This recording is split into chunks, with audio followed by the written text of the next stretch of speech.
support that this occurs even for like really broad corporations. More importantly, we're happy to support that previous unifications be unveiled, like unwinded as well, in a similar mechanism to how we would ban them being stopped in being merged together in the first place. I'm going to prove three things in my speech. Firstly, what is the impact of ownership on newspapers and media outlets as a whole? Two, why an illusion of choice is created and why that's dangerous. And three, why we get explicit harms from the growing lack of choice. So let's be clear about what impact actual ownership has. That is to say that if you own an entity, you're able to, one, give explicit directives in terms of how the news is being reported, right? For example, CNN has decided to become more flashy in its approach in reporting the news. But I think other directives can be more explicit and more dangerous in its mechanisms, right? It can do things like say, for example, guys, we're going to be a pro-Trump news outlet. Everything we do, we're going to frame as if Trump is a massive hero, or vice versa, right? The second thing I think they have a tremendous amount of control over is control over personnel. That is to say, your selection of newscasters and those top level executives, which eventually end up determining narratives and how to frame it. Note here that given the huge range of selections in media, we think that control over personnel essentially means you get direct control over narratives and the way in which your news outlet wants to frame and create perception over the status quo. What then are we going to tell you? Why then does this create an illusion of choice, and why is that bad? Right. Firstly, they tell us what is okay, never mind. The illusion of choice. When you control multiple outlets at a time, we think there's a perception that still exists that news outlets are separate. Why? Because people are often don't know that, for example, Robert Murdoch has actually begun up buying huge blocks of conservative news outlets. That means that as long as they exist under different names, people believe that they are fundamentally different outlets, when this isn't the case. When Robert Murdoch is able to pick and choose who he wants to put in news reporting positions, who he wants to anchor the news every single day, we think that choice then essentially fades away, and that there's a veil that it casts under the consumer eye. But note here, I want to note why the importance of independence and a variety of opinions matters in terms of structural incentives, right? Because news outlets hold a very important function in holding each other to account through mechanisms of competition, right? How do they do this? One, they do so by explicitly reporting on each other. That is to say that, for example, if Fox News decides to be incredibly biased or misreport something, that maybe other conservative outlets who, because they want to take ownership and take away viewers from Fox News, then call Fox News out and say Fox News is directly lying to you. So there's an incentive for people on the conservative side to hold their own people to account. At the point at which you are owned by the same entity, it does not matter to point out. Crucially, I think the opposite is worse.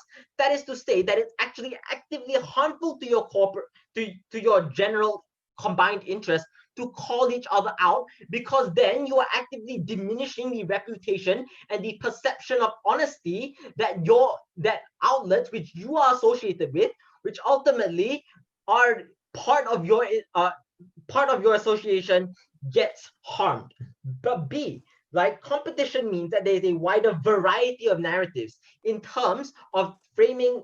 Like, for example, if we accept that, broadly speaking, there is a divide in the news between the left and the conservatives, but individually in those sections, I think that it becomes less competition because there's no need to cater to a wider variety of people. The fight then becomes incredibly polarizing. That is to say that it is just left media outlets homogeneously fighting against right media outlets. But this is damaging because oftentimes different outlets within certain viewpoints is important in order to get a diversity of opinions. That is to say that even though there's like the left has a broad agenda, it doesn't mean that there shouldn't be disagreement about the ways in which they achieve the agenda, the mechanisms that they use. We think this is likely to become homogenized at the point at which organizations have an incentive to push a single solution or a single point of view. 3, silence becomes extremely punishing at the point at which, for example, certain news organizations choose to dodge like nobody's business certain political or social issues, right? We look at like the reporting of violence, right? No, the lack of reporting between conservative outlets about how peaceful the Black Lives Movement can be, instead choosing to only focus on violent violence, right? The absence of silence here only exists because they're able to hide each other's flaws. Competition between different viewpoints fade at the point at which there is no structural incentive to outcompete each other. But what is the harm of this? I think we get 3 broad harms. 1, you get more extreme polarization on both sides of the house, right? Because people can't see through the echo chambers. That is to say that a lot of times people are, to a certain extent, conscious about certain biases. But at the point at which they do not understand that they are already stuck within a wider echo chamber that exists under different branches, but that present themselves as different variations of the truth, you prevent the ability for people to seek past it. But secondly, I think you reduce diversity within viewpoints. This means that the conservative news outlets, for example, becoming increasingly homogenized. But this is bad because people often don't realize that there is a variety of choice in terms of how they should perceive the news and different perspectives on what the status quo. 3, it makes the broader strategy incredibly toxic, right? Because then it just becomes the left fighting against the right, and we think that's ultimately going to fracture society. All these reasons, proud to propose.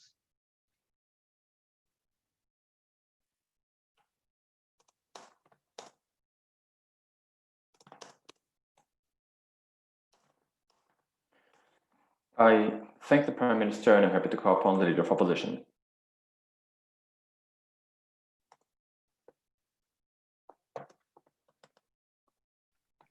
Can everyone hear me? Yes.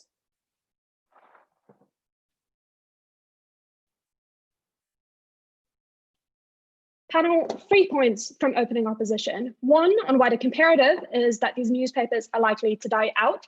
2, why you get worse news on opening government. And 3, why you get more accountability and credibility of news on our side of the House. Before that, some framing. It's really crucial to understand in this debate that it doesn't mean that we allow for monopoly to happen, right? We can still have restrictions on complete market control. It just, on their side of the House, you have fewer bigger actors. So probably group like newspapers like the Washington Post and New York Times, etc., would have a smaller viewership and more competition. Firstly then, why is this competition bad? The biggest problem that newspapers are facing in the status quo is sinking readership and incredibly high costs. What this uniquely does, this policy, is, or like what is happening at the moment in terms of conglomerates and buying up of newspapers, it allows these newspapers to reduce cost. 1, in terms of printing costs, right? You just need one facility in order to print. All of the benefits of scale apply. This also is similar for things like distribution. Secondly, that just allows them to stay alive and well because they have far more financial resources at the point at which they're backed by an equity firm. Proposition has to show how these small newspapers and the diversity that they talk about actually survives on their side of the House. I think it's incredibly unlikely, given how unwilling people are to pay for these kind of newspapers in the status quo. They still pay for big ones like the Washington Post and the New York Times and are more able to kind of bolster against financial shocks. This is important because it means they're far more resilient than local news are. And secondly, it means that access to news is far greater on our side of the House. 1, because these newspapers can make newspapers cheaper because of their scale. Secondly, the newspapers don't die out, like news doesn't die out on our side of the House, and they can offer things like deals to university students. I think this also means you get less dying out in the future. This directly clashes with OG's point on less choice. We think obviously it's worse than harm of any kind of illusion of choice if you don't actually have a choice and these newspapers die out. But it also means that you don't get their diversity of viewpoints at a point at which those newspapers are unlikely to be successful. They didn't show what they are. They need to fix that in DPN. Secondly then, and more importantly, on why you get worse news on their side of the House. Firstly, let me talk about why resources, and especially the kind of resources that you can only get from private equity investment, are so incredibly important. And this specifically concerns investigative journalism. Right now, your ability to investigate fundamentally depends on the amount of money you have, right? So newspapers like the Washington Post that are owned by large corporations have the financial resources to investigate political scandals or to investigate politicians. So for example, Trump's connections to Russia. Secondly, it means that having these resources means you can actually have reporters and can have investigators be out there on the field, be on the ground, be abroad. That means you get far better coverage on our side of the house. This is important, especially for things like war reporting or reporting from authoritarian countries. On their side of the house, the comparative is buying those sources from things like Associated Press. More on that in a second. But secondly, we think the kind of power they have is actually an incredibly good thing because it allows them to investigate in the first place. One, small newspapers with little financial backing are far more afraid of things like lawsuits. Like slap suits are such a huge thing in countries like the United States. Like literally even HBO was sued for their pieces on Last Week Tonight. It's incredibly likely that local news sources get that too, especially with things like defamation charges. We think this is really, really harmful. On government, the impact then is that you have less investigative journalism, which is bad in terms of journalism's responsibility to hold politicians accountable and bad in terms of their role overall. Government needs to trade off that harm. Secondly, it also leads to things like self-censorship. So even if it's true that they get diversity of news sources and a lot of different newspapers on their side of the house, it's likely that the smaller newspapers that they want are likely to self-censor themselves at the point at which they're afraid of a slap suit from a corporation or an individual. Big newspapers like the Washington Post, the New York Times, the Guardian can report either way. They can report on our side of the house. This is unique to private investment into having that money. The comparative on their side then is that if these newspapers survive, they're likely to buy up stories from groups like Associated Press. And this is really crucial because it means at government's best case, their harm is symmetric because they just buy up these stories anyway, right? They want to talk to you about how conservative newspapers all report the same thing. That's going to happen when they don't have the resources to actually have people out there to actually have their own investigations. So it doesn't just mean that you get less investigations on their side. It also means you get the same kind of streamlining. On our side of the house, there's maybe some sharing of reporting, but big newspapers like the Washington Post can still investigate themselves and can afford that. Secondly, on why news get worse, on catering to the audience. Big newspapers have a far more diverse reading base, right? Think about the New York Times, for example. They're able to tell stories that are somewhat center aligned or at least lean differently in different instances. So the New York Times recently published an opinion piece of a Republican senator that was hugely controversial, but it can do that because of its wide reader base and because of its ability to like steer political discussion. They're not terrified of losing their reader base in that instance. Comparatively, small spread out news channels have a tailored base. They're often specifically conservative. We think that's super harmful in only catering to that market, and it probably means that they do more streamlining on their side. Thirdly, then, on less sensationalism. I think less competition just means that you have less sensationalism because you don't need to make sure that people buy your newspaper because the title is the most exciting or the way you phrase it is the most exciting. I think that means you get less of a race to the bottom in terms of the quality or the way in which you present these kind of resources. OG wants to tell you, oh, there's a homogenization of the conservative news under Murdoch. One, I'm not sure what the harm is specifically. There's still competing narratives in the media. They need to show specifically why that conservative thing is bad. Before I move on, I'll take closing if they have something. Yes. So what's the incentive that people that actually buy these news media, what are they? Why do they exist? And can you be precise about those incentives? Sure. People want to have news. I think that's the most important thing. They trust big sources. I think they're more likely to read the New York Times than they are to read some sort of random newspaper. And like I just told you, the New York Times is likely to present them better news, make them more informed. I think that's crucial. I'm not sure what that extension is getting that there. Okay. OG then tells you, oh, but you get polarization. I think opinion bubbles probably exist on either side of the house. Like they can't just fix opinion bubbles by having heaps of small newspapers. That's not how anything works, but they have to show explicitly what the harm is of this specific policy. I don't think this contributes to a kind of bubble they talk about. Lastly, then on accountability and credibility, I think it's far harder to hold accountable multiple different small newspapers that are spreading misinformation in different areas because it's just so much to keep track of, right? On our side of the house, you get greater vetting of stories at the point at which you have like the energy to center it to some newspapers. And secondly, these newspapers have more to lose, or at least these conglomerates have more to use because one bad story is likely to reflect on all of them. For all of those reasons, vote opening up.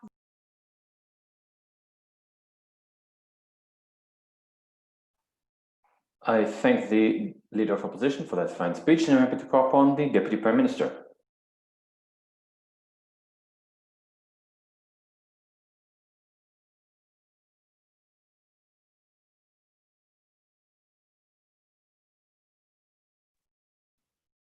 Hi, sorry about that. My computer's being a little bit dodgy, so can everyone hear me all right? Yes. Oh, okay. Give me 1 second. I have a small desk, so it takes a while. Sure.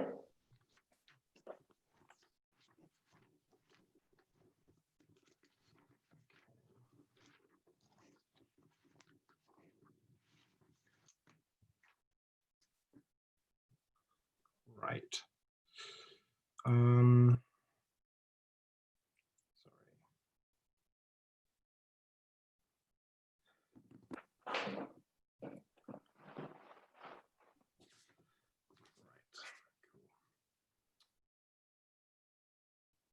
What opposition fails to understand is that this homogeneity of news has direct impacts on all of the things that they want to claim to you are like problems, right? So when Han gets up and he tells you that under the umbrella organization of Rupert Murdoch's foundation, or under specific large sponsors and parent companies in America, right, where several newspapers, all of the same sort of age of political persuasion, i.e. they are left of center or right of center, are under the same umbrella, it is not that they become Fox News incarnate. It is not that they become Amazon outlet news, right? Is that the public is told that these papers are different and that they have a legitimate choice in their way of news. They are told that if they pick up the Daily Mail as opposed to the Daily Telegraph or the Sun, that they are getting a meaningfully different interpretation of what is happening around them. But the parent company makes this so that it is not the case. The point at which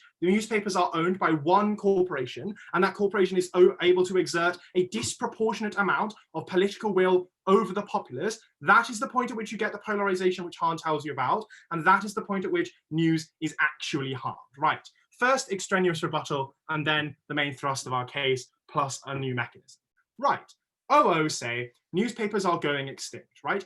Okay, we are willing to accept that some newspapers as a form of like news consumption are getting less, in that like the physical copies that people are buying perhaps is waning, right? But notice that it's definitely not dead yet, in that I'm certain that loads and loads of people still read The Guardian and the Daily Mail and still buy it, otherwise it wouldn't be available in places like supermarkets at all, right? But two, we think when they mention something like the Washington Post, it means that we are also talking about things like online newspapers generally, right? It means that like when you can go to the CNN website, we think that that is probably, if you have an opinion piece on politics or culture, that counts as a newspaper. It's implicit in their analysis, right? But notice that either way, these same mechanisms apply, and that either they, one, make money through subscription, or two, make money through advertising, and that advertising is also homogenized, the point at which the parent company can control what happens. Because now the Daily Mail and the Star and the Sun are all controlled by one person, Rupert Murdoch,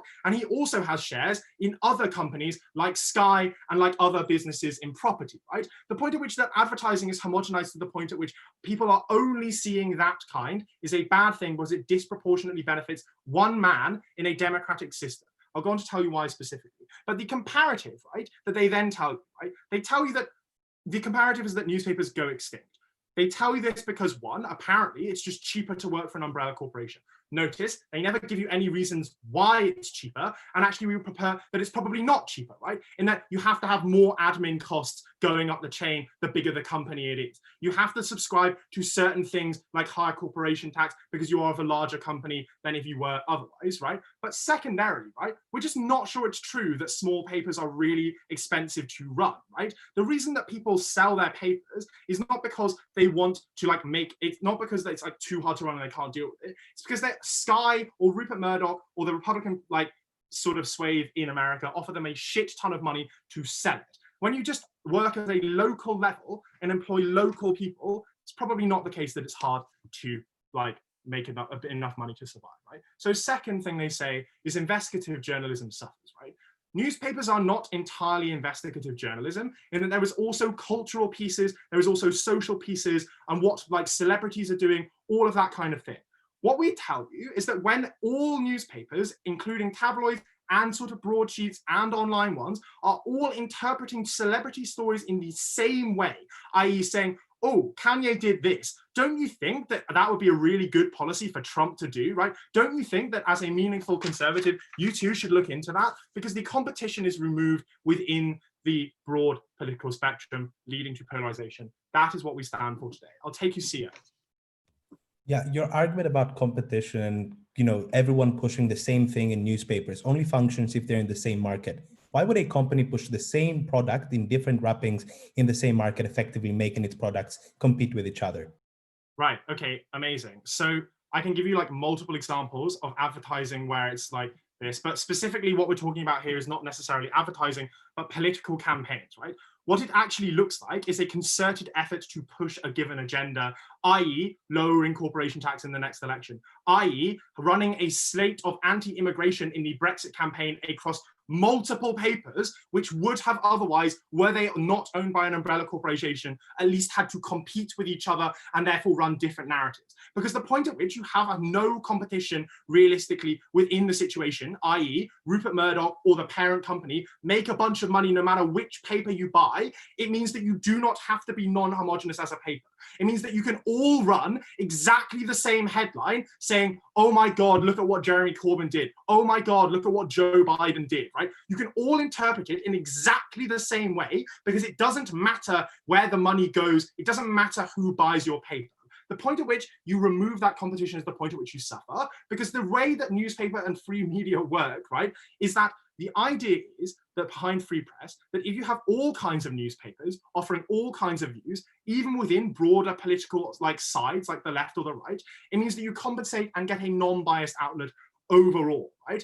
Okay, so we think that no, this is like, this goes away under our side of the house. The point, like if you, at the moment, that is not the case, right? Because these papers are presented as different, but they actually do things like push concerted efforts to vote in more like systematic leaders. But secondarily, right, it looks like systematically demonizing the other side. Because now you can all say the same thing about Jeremy Corbyn or about Joe Biden, that he is horrific. And on the same side, all of the other newspapers in the left respond in exactly the same way because they have to, in that you have forced them into a specific way. Why is it bad? It means a move away from centrism and a continued disenfranchisement of people, in that people are now told homogeneously across multiple cross-sections of society that the left wing full stop is bad, that the right wing full stop is bad.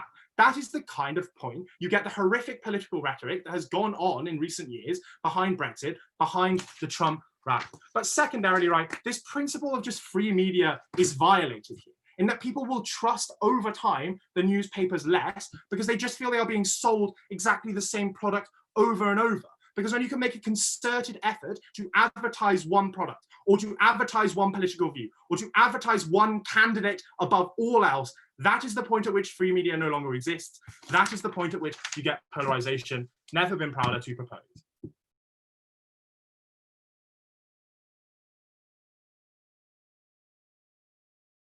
I thank the Deputy Prime Minister and I'm happy to call upon the Deputy Leader of Opposition.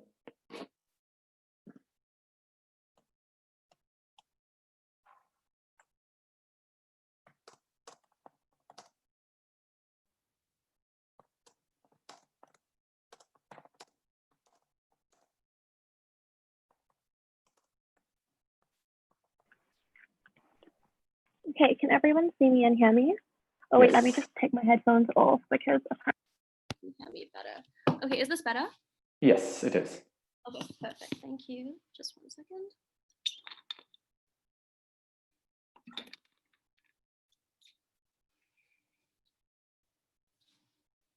Okay. I'm going to start in 3, 2, 1. Panel, quite frankly, the case that we get from opening government is laughable. The literal they have two basic points. I'm going to deal with both of them in tow. The first one is the homogenization of news. The second one is on accountability of these newspapers. On homogenization of news, what do they tell us? Two things, basically. One, actually just one thing, just two different examples. Their point is just that everybody is now going to be pro-Trump. Everyone's going to be saying exactly the same thing. Couple of responses. The first is to say, at the point at which you're consolidating different news sources, I just think that in the vast majority of these cases, all of those newspapers are probably already pro-Trump. Like if you're a conservative outlet buying multiple conservative sources, you're not buying like lots of liberal sources because they're not entering that deal with you to begin with. That's not what their values are. That's not what they stand for. So I think in the vast majority of cases, I'm not sure what the net harm is, because I think on your side of the house, these people are probably already pro-Trump to begin with. Secondly, I think homogenization of the the most radical kinds of sources is good. Why is this true? Because what we would tell you is that in a world where you have multiple news sources that are all conservative, that are all competing with each other, that are all competing to out-conservative each other, the most radical news sources are quite pernicious, right? They say the most radical things, the most harmful things, the most sensationalized things. We think at the point at which the newspaper now, if you in your best case, has to cater to a more center audience, because the vast majority of conservatives, believe it or not, are not extreme, crazy, radical people. We think that that taking away the most radical sources is probably a good thing on our side of the house. In fact, it's a brilliant thing. Why would you want such horrible news out there in the first place?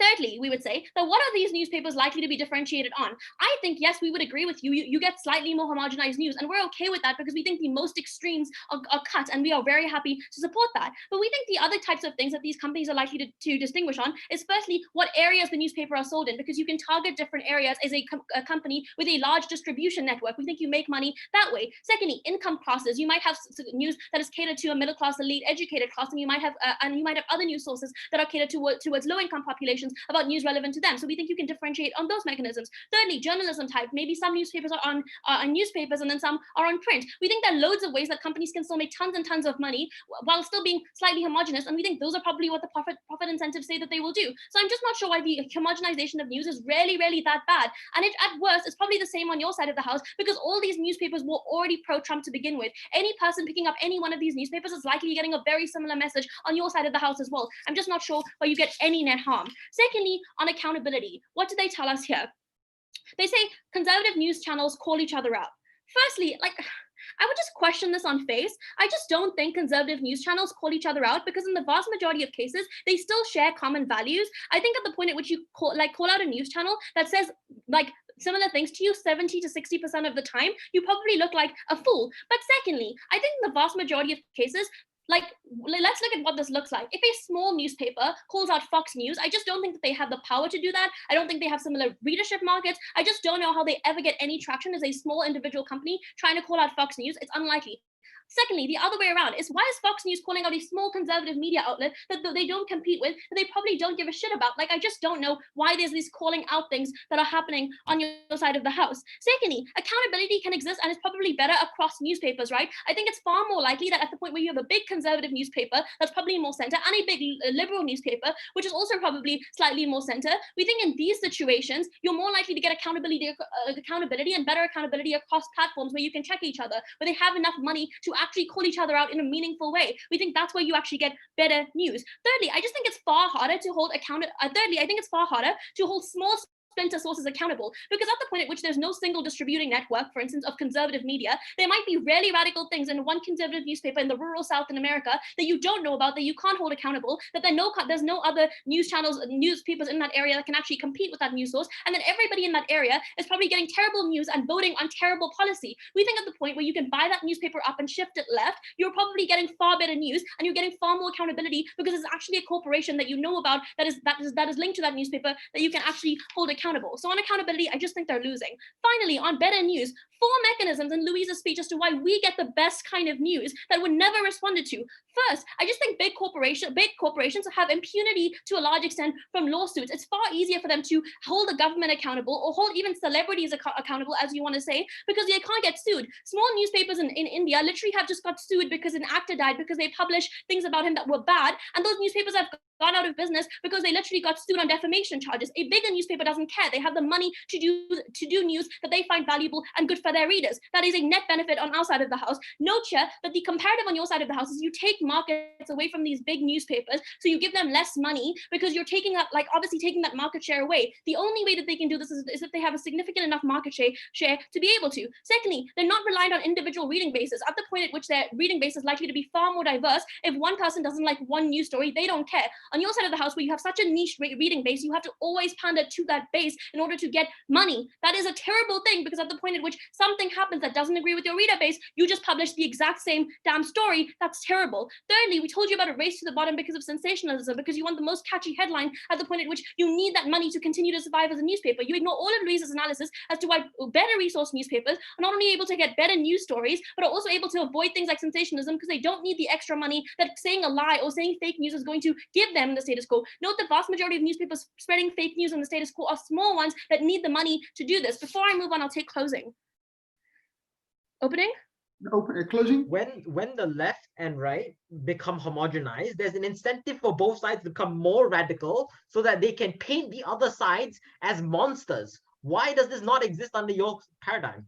That doesn't make any sense at all. If the left and the right become more center, why are they trying to like demonize each other or become more like, how can they both be more homogenized and more radical? I just don't understand what that point means. Finally, on resources, we told you this was really, really important, because at the point at which you want to go to different countries to report on war crimes that your government is committing, for instance, this was possible in the Vietnam War only because newspapers like the Washington Post had enough money both to cover domestic duties and go overseas and report on that journalism. But finally, they say you have an illusion of choice. Again, we told you it's probably symmetric because these newspapers are probably already reporting similar things. But secondly, we tell you that there's enough choice that you don't have to feel like everybody's always reporting the same thing. As I told you, there's probably going to be differences across areas, differences across income classes. I'm just not sure, but this is the tipping point of this debate. But finally, we tell you in terms of money, these newspapers have the scale to reduce costs because they can make money off the number of people that buy that newspaper. That makes news far more accessible. On your side of the house, a localized newspaper that doesn't have those margins literally relies on a small local population and is likely to hike up costs. That's unfair both to the people getting the news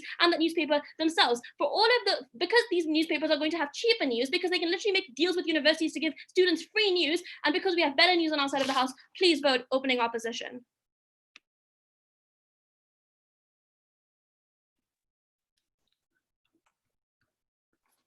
I thank the Deputy Leader of Opposition, and to open the second of the debate, I'm happy to call upon the Member of Government.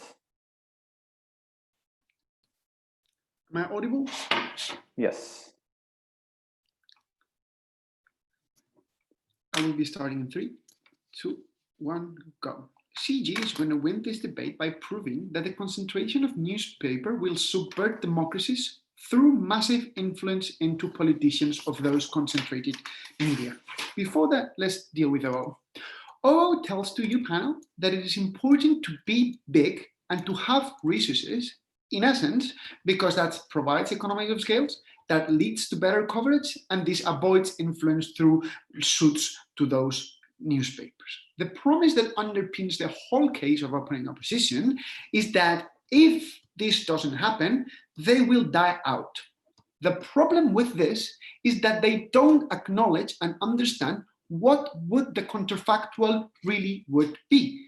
So the counterfactual to our case is not newspapers dying out, but rather being bought individually by several different equity firms, several different Rupert Murdochs, and hence each and everything that they say that it is good for the media will still fucking happen, because now each of the rich equity funds will buy one of them, and they will do it because of the reasons I am going to provide, that even if they don't generate money, they are useful tools to press people.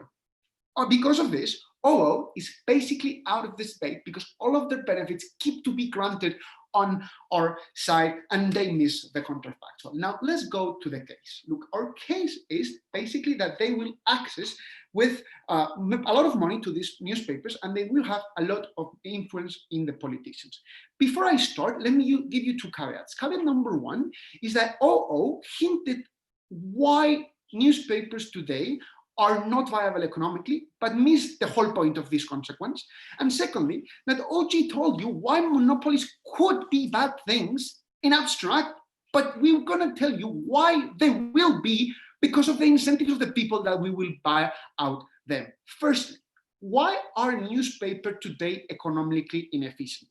There's decrease in physical buying, but not only that, there is existence of better alternative of the most important revenue for newspapers. Newspapers do not win money for selling newspapers of €1. Since 2000, they win money from selling advertisement. Previously, they sold advertisement through the newspapers, then they sold advertisement through online webs. The problem is that now social networks are much more better in order to do that advertisement. There's targeted advertisement, there's recurrence in access, and there's hours invented by the users in those social networks. Consequently, and as there are other sources of information, and people are accustomed to be free, now they're not able to gain money.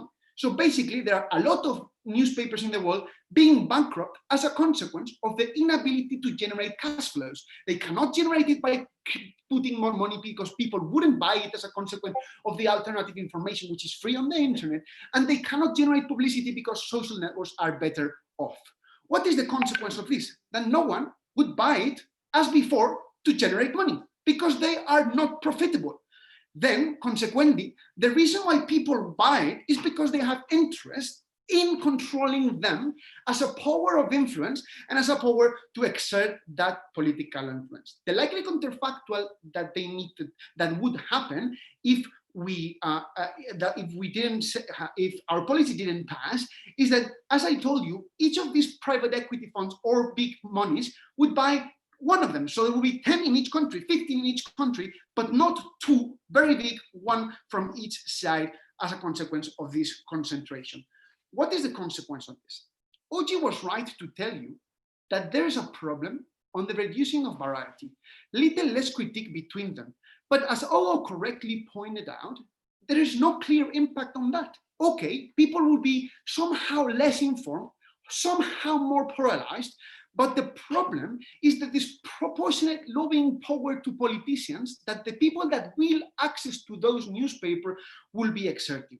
Why is this the case? And why will they have a lot of influence in the politicians? Firstly, because they are able to do systematically bad reporting through those newspapers. Not only one, but 10 of them. Secondly, because there will be a bias of confirmation of the people through several sources. What does that mean? It means that when I read in the Washington Post that X happened, and then I go to the New York Times and I read that X also happened, and I go to the Washington Journal and also happened, I will confirm probably my bias that something really happened.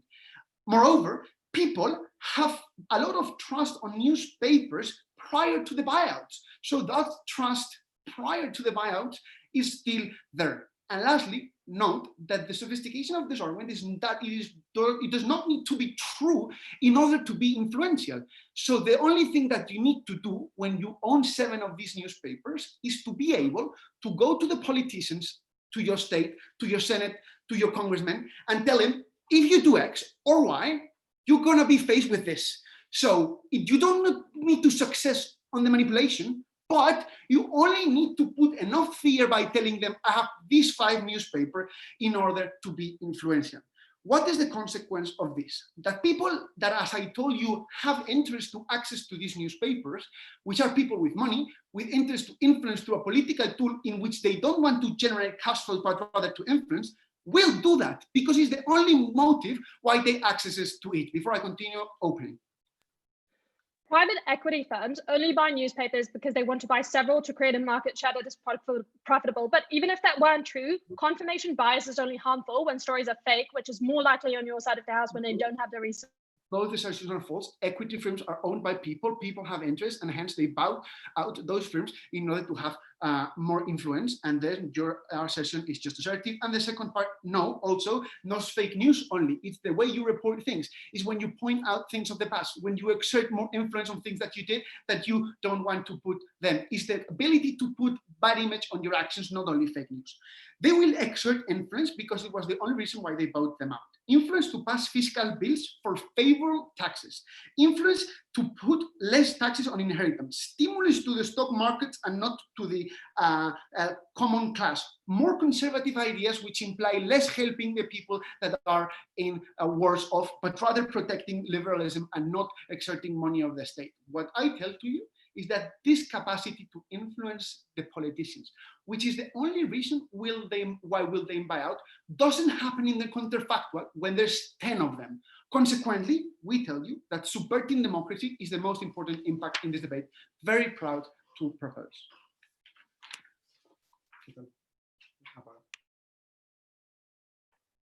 I thank the member of government and I'm happy to call upon the member of opposition. Am I audible?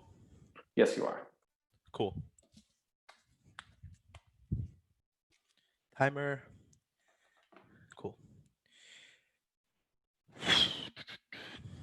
3, 2, 1.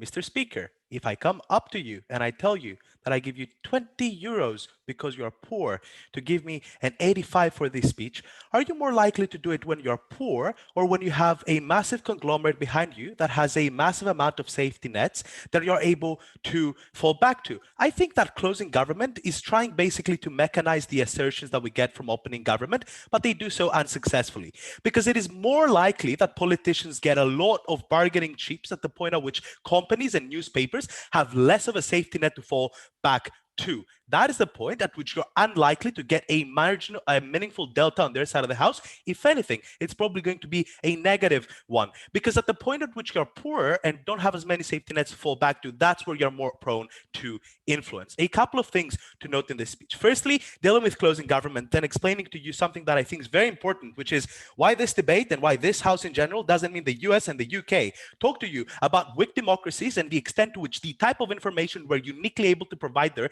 because of international media centers are fundamentally useful for them. Quickly dealing with closing government. A couple of responses there. The first is what I told you in my introduction. I think everything they say is more likely to happen when you don't have as much cash. But secondly, your equity firms, right? You set your comparative to be one where equity firms go around buying small papers. They still have the incentive, as in they're pretty rich, presumably, if they go around buying the Wyoming Post or whatever. To the extent that they are rich, I think they still have an incentive on your side of the house to push for tax breaks, etc. So I'm not sure why it is that at the point at which you are not a conglomerate, you have less of a benefit to do so or less of an incentive to do so. I think crucially it is at that point when you are less likely that you get money from newspapers that you're likely to go into that. Because note, and in defense of opening opposition, right? Here's the thing. They say opening opposition will have still their local newspapers. I think that's unclear as to why, right? Like, why would a trillionaire or a billionaire go in and buy a local newspaper, right? There's no meaningful amount of money that they're going to get out of it. I also don't think that there's a meaningful amount of influence that they can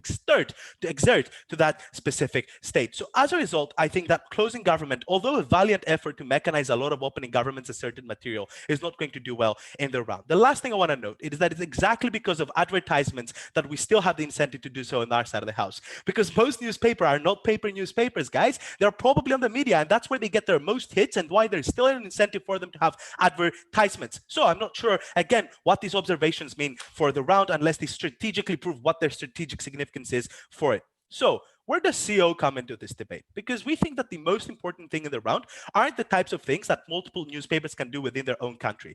People in the United States, they probably do know that Fox News are kind of slightly more Republican than your average channel, right? I think that these are things that in transparent institutions tend to be that people know about. It is exactly because of the mechanisms of competition that you're likely to get call outs about when people are going overtly doing that. What is then important in the round?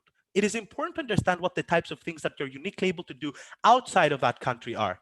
What do we mean? And here's where we come in with some framing that, you might consider developing world extension, but I think it is the important thing in this round, right? I think that countries with weak institutions are the countries that this round is about. And I love Poland for two reasons. Number one, because of Przemysl. Number two, because it's a good-ass example for this round. Two things to note here. The first thing is that, we think that you increase the amount of newspapers and amount of media coverage to actually counterbalance what is the comparatively big state-owned media comparative for these countries on our side of the house. We have a couple of mechanisms as to why. I think there are 4, maybe 5, but we'll see. First, market consolidation guarantees return, right? It's not as big of a gamble to go into a foreign country and build your media or try and buy subsidiaries from these countries in order to do media there. At this point, at which you have some type of amount of money to fall back to, you're more likely to invest. When do you invest? When you have more money. When are you more likely to be risk averse? At the point at which you have less money, i.e. their side of the house. Second thing to note here, market consolidation is the way through which you become powerful enough to break monopolies. Note, opening government identifies that when they say that, look, this creates, actually not yet, they don't identify that. What we want to point out is that a lot of the time it is these kinds of conglomerates that break monopolies. Monopolies such as state-owned media in Poland, monopolies such as state-owned media in Serbia. These are the types of countries where this matters the most. I'm not sure if the US is going to have some type of a big delta. Everyone knows they're fucking biased as fuck and from every side of the spectrum, right? I think that it is in these countries where you get a big difference. And it's also assurances, right? Market penetration is tough as fuck. Assurances and infrastructure, being able to buy another company with the contacts that they have, etc., in that country is what allows you to penetrate that market far more easily. Thirdly, you're more able to buy multiple outlets, which gives you that infrastructure thing. I mingled that one before. But the fourth thing, and that's important, that's the part that opening government identifies. They say it creates an illusion. An illusion is not necessarily bad. In Poland, when the German newspapers tried to penetrate the market, they were called out, and the American conglomerates too. They were called out for being these liberal guys who are trying to screw over our culture. They're talking about abortion. They're talking about LGBTQ rights. Look at this, guys. They should be ashamed. Note, at the point at which you're able to buy multiple subsidiaries, think of it like offshore companies, right? You're more likely and able to cover your tracks. You're more able to get that type of market penetration and avoid that type of unreasonable accountability by the conservative voices that exist in these countries. So I think that this is a net benefit for a couple of reasons. Before I move on to explaining those couple of reasons, I'll take opening for fairness. Yeah. So in the poor, very conservative, like poor small economies that you want to talk about, why is it that the rich billionaires won't buy the exact same companies you want them to protest against the gigantic hegemony of the government? Because of the 5 mechanisms I just gave you, explaining why specifically this framing is what allows them and gives them unique incentives to do so. So, what is the impact of all this? Why does all that matter? A couple of things. Firstly, the comparative in a lot of these cases are state-owned media, right? It is a manifestation of state influence that allows them to do the type of propaganda they say, but on behalf of the state, shutting down the opposition. But secondly, you get access to specific news that matter, right? What does it look like? It looks like LGBTQ rights and abortion in Poland, which I'm reliably informed is not great. We're looking at things such as the protests about COVID in Serbia, which were only covered by international outlets rather than the state-owned media. But also note that even if it's not only state-owned media, you're afraid, right? You're afraid that they're going to come and kick your ass because you don't have the protection of being on the other side of the world, or at the very least, because you're afraid of the fact that you're part of that country and they're going to disenfranchise you. Note, if they come up and say you still have that incentive or country incentive, oh, 705 is what I see here. I'm really sorry. Oh, okay. So in that, Jesus. Yeah, Przemek will do the way up a bit more. 7:30. According to my timer, you had time, so I'm unclear as to what was this 7:32. Yeah, it wasn't 7:32, it was 7:05 or something along these lines, which is the time you should end speech, which is fine. Okay, I thank the leader, I thank the member of opposition. I'm happy to call upon the government whip.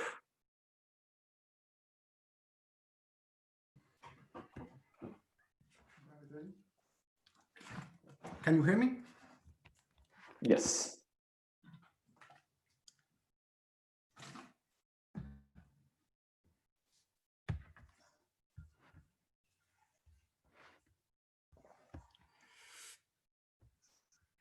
Okay, I'll be starting in 3, 2, 1, 0.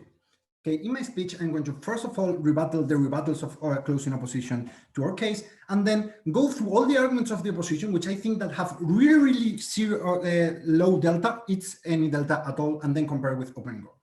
First, the only real rebuttal that they do to our case is that actually our case has no delta because it's the same pressure that you will exercise against politicians. It's one newspaper or like one group controlling newspaper, so it's 10 different newspapers, because in our world, the 10 different newspapers will go against the government. Okay, this is not understanding our case at all. First of all, we clearly say that the blackmailing against the politician is not about money. If you want to blackmail the politician with money, you don't have to buy a newspaper for that. You can be just a company and blackmail him with money or threaten you to use your money against him.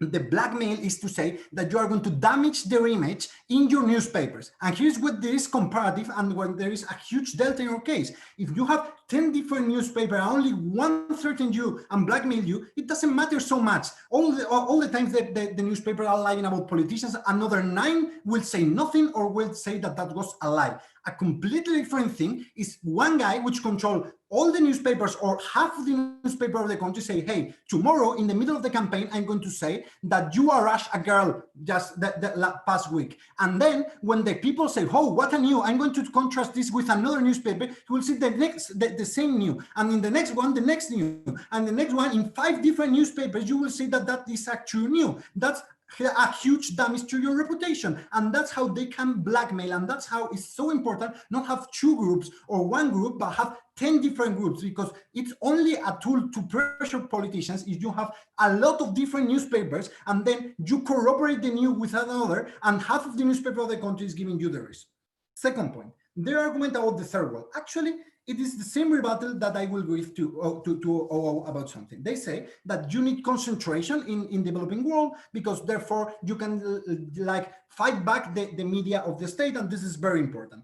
This only works if actually the newspapers that you are not buying will die out. And we say that they will not, even in developing worlds. In developing world, it's also rich people, it's also companies, and they also will want to buy a newspaper. Antonio already explained to you that newspaper, even if it's only one, are not profitable. It doesn't matter if you have the whole market, if you have no way of winning money. It doesn't matter if all the country reads you, if publicity is not in your newspaper, it's going to be bankruptcy anyway. Therefore, the buyers of the newspaper already know that they are losing money and they don't care. They buy it to use as publicity. As they waste millions in lobbying the governments, both in developing world and in first world, you will use this the same way in order to pressure government. They know that they are wasting money. They don't care. They still will take it. Therefore, the entire case has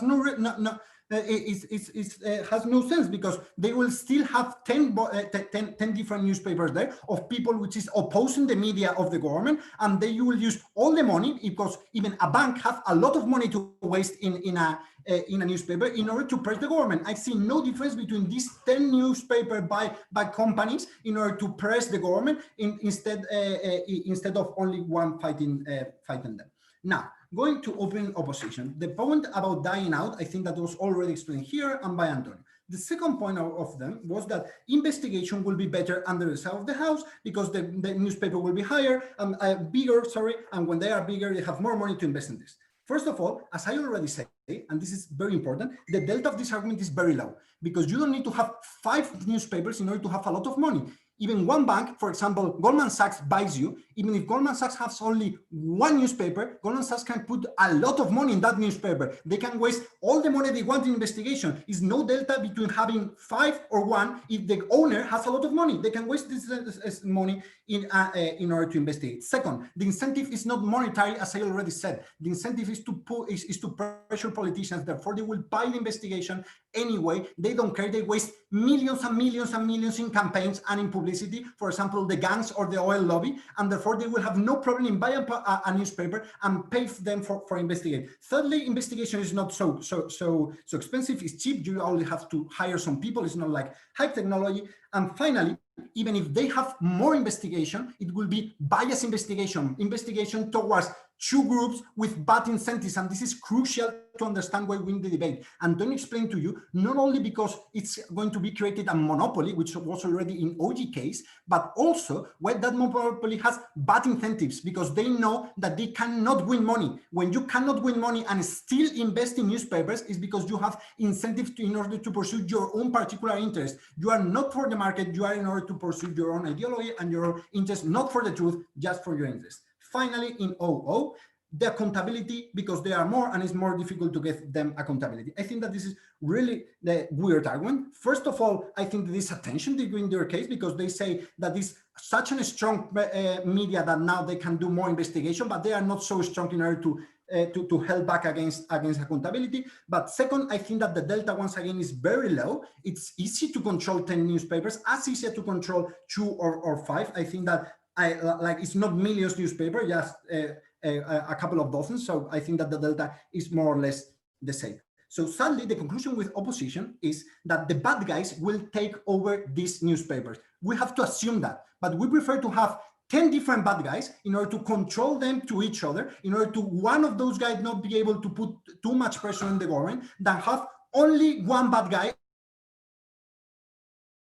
or 2 bad guys who has 5 or 10 newspapers and therefore can exercise a lot of pressure. When they control each other, it's easier to win. Finally, on opening government and where beating them. First of all, as I say, opening government never explained to you why is the case that the monopoly is going to exercise such a bad influence as they say? They say monopoly can do these things, but we explain why they have bad incentives, why it's the only reason someone will buy a newspaper is in order to pursue their own political view, not the truth. And this is the reason why it's bad. If they were right, but we were not right, they could be a monopoly which gives you the truth and which is only in order to inform you correctly. But we prove that this is not possible because of the perverse incentives. And secondly, we go to the main impact of this debate. They say that information will be bad. We agree, but you have a lot of sources of information, TV, you have internet, you have a lot of things, but the pressure against politicians, the way that Antonio explained to you how it's going to be created a political weapon which is, I can ruin your political career tomorrow thanks to my 5 newspapers, that subvert democracy, and that's much more grave than the case of open government. For all these reasons, I'm very proud to be in government side. Thank you.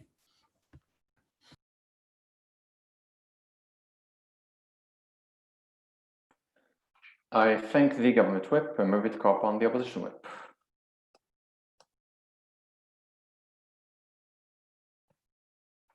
Cool. Am I audible? Yes. Wonderful.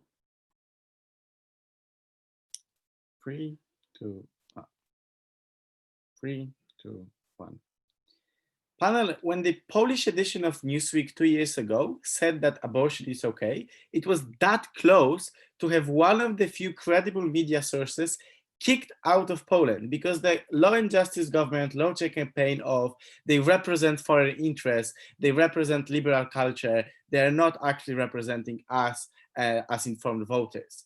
The reason as to why this has not happened is precisely because these arguments did not make much of a sense. People were able to point at the owner and say, look, a lot of the stuff that this owner owns is also right-wing media. So why would he represent foreign interests? Why would he be liberal? Why would he be necessarily left-wing if at the same time he puts his money into the newspapers that actually support the government?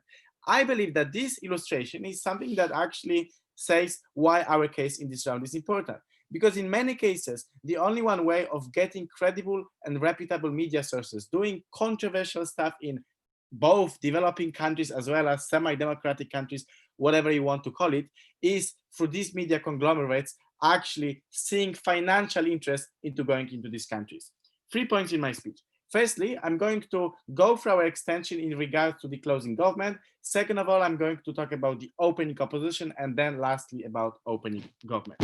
So when it comes to the closing government, the first thing that I want to say is that they have never responded to our POI, saying that the premise of their case being you do not buy papers for money because papers don't make money is actually false. You do buy papers for money because of, first, you have paid advertisements on online websites that these papers have. So even if these are small websites, you can probably make money in that way. Second of all, you probably see it like in a like the factual check says that the opposite is true, because even when it comes to local papers that are the least likely to actually provide profit, these papers are being bought by media conglomerates. And thirdly, you buy money in another way, which is that you get these stories, you get the coverage of the local ground, which can from time to time turn out to be one of the best-selling stories at the time in your country, which means that maybe most of the time you do not make money out of that, but from time to time you get a massive return from that. So we do not believe that most of the people buy newspapers to achieve influence over politicians. Therefore, the basic premise of the case is out. But to engage further with that, we believe that if they want to say that, well, you use these papers. If you're a conglomerate that actually consolidated a lot of papers, you lose these papers to sort of damage the image of one politician. We believe that it is incredibly unlikely because you lose credibility if you do it with all your newspapers. Note that these, say, 30 papers that you have cannot compete directly with each other, because in most cases, these are papers from the left wing, from the right wing, from the right side of spectrum. These are different newspapers as being pointed out by the opening government, and they have to stick for that, which means that it would be incredibly weird if both a right-wing paper in Greece and a left-wing paper in Greece would say the same thing about the same politician. You would lose credibility, and the whole attack that you have launched does not make any sense, which brings me to another point, which means that it's probably symmetrical on their side of the house, because if you buy one huge popular newspaper with an established position and trust to the brand that they believe is one of the reasons as to why this attack is going to be successful, You do not want to do this with many newspapers if you can achieve it for less money with one newspaper. So the whole case of the closing government does not stand. While they have never responded to our case, and I want to go further with that. Being an first mechanism, being an international conglomerate means that we are always seen as representing foreign interests. You are always likely to be seen as representing foreign interests in countries that are very much anti-Western, or in countries that oppose very, very much foreign interests. This can be countered only if you can have multiple media outlets representing different views, because they cannot say, oh, you're American left-wing propaganda, if you actually do Russian right-wing propaganda as well. No response to that. Second of all, if you go into a country, it takes time to build your brand and get contacts. It is much easier to go into that country and know that your investment is going to have return if you can literally buy out most of your direct competitors. So you wouldn't go to these countries if you cannot do so. And thirdly, authoritarian countries, or in authoritarian or semi-democratic countries, a lot of media is controlled by the state. So your profit depends on being able to break this bubble and get this marginal interest of people that you control. So we are more likely if you have more multiple outlets representing different audiences, which is not possible if you cannot consolidate, if you can buy only one or two. This is the extension that they have not answered to. Going to the opening opposition. The way up with the opening opposition consists of two parts. The first thing is that local newspapers delivering high quality news are not the most important area to cover in this debate. And the reasoning for that is that, well, basically, we can agree that these newspapers produce in many cases high quality news, but given the cost and barriers of entry to create good reporting are going down, e.g. you can do it online, you can tweet, you can record videos with your camera and many other factors. This means that a marginal decrease in the quality of news coming from newspapers dying out probably does not seem to be the most important element of this debate. Secondly, in most countries, these local newspapers have already died out, and consolidating this media have not really helped them, because simply in many small cities, not that much is going on. It's not the context of the US. So we believe that the delta of their case is very small, while what we prove is something incredibly important. I will take opening. If you are a large media conglomerate and you want to make international inroads, why would you ever invest in the riskier, smaller circulation newspaper than investing directly into the state-owned one and turning a larger profit? Because first of all, you lose a lot of credit. I think that this is ridiculous. That's my first answer. But first of all, you lose a lot of credibility if you engage with a state-owned media, or a media that has been established as a very, very conservative one in a semi-developed country. If you're Washington Post, or if you're a private equity firm, so you do not do so for image reasons. And second of all, in many cases, it's not necessarily.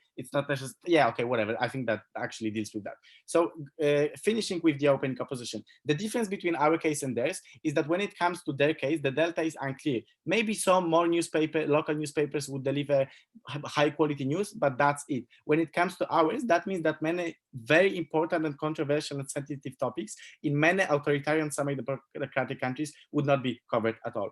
Last sentence about the opening government. So we believe that they say consolidation means there is no homogeneity of the news. We think that the comparative is that sometimes specific views are not covered precisely because smaller companies does not want to launch an outlet on environment or say education. Huge companies do it because they have enough resources to possibly fall back on, as pointed out in the introduction of Maurice. Very proud to oppose.